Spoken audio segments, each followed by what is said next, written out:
Nilai ada mafia di seleksi P3K lingkup Pemkot Ambon. Setpormes bakal lapor ke Joko Widodo. Ketua Komisi 1 DPRD Kota Ambon, Setpormes, berencana akan melaporkan langsung dugaan mafia di seleksi pegawai pemerintah dengan perjanjian kerja P3K Guru 2021 di lingkup pemerintah Kota Ambon kepada Presiden Republik Indonesia Joko Widodo. Laporan itu akan dibuat melalui surat terbuka.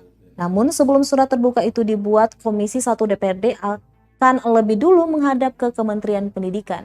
Selain itu, Setpormes meminta agar seluruh media massa untuk bisa turut memviralkan kecurangan yang ada di lingkup Pemkot Ambon ini.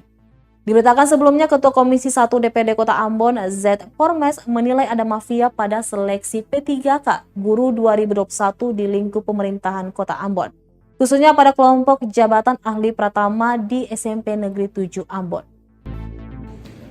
Beberapa hari kemudian, hasil yang diumumkan ini dirubah lagi. Yang tadinya saudara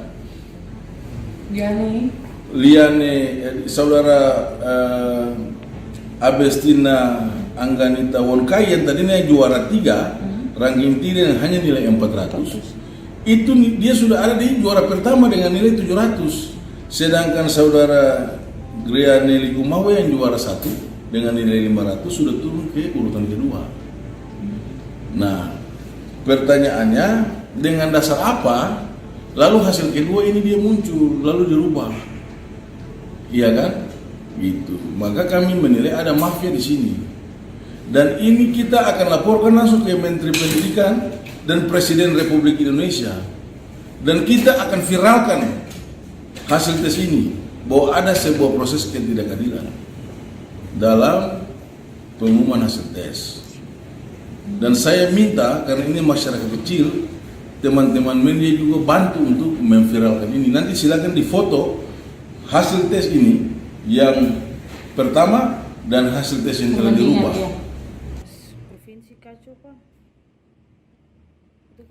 Terima kasih sudah nonton. Jangan lupa like, subscribe, dan share ya.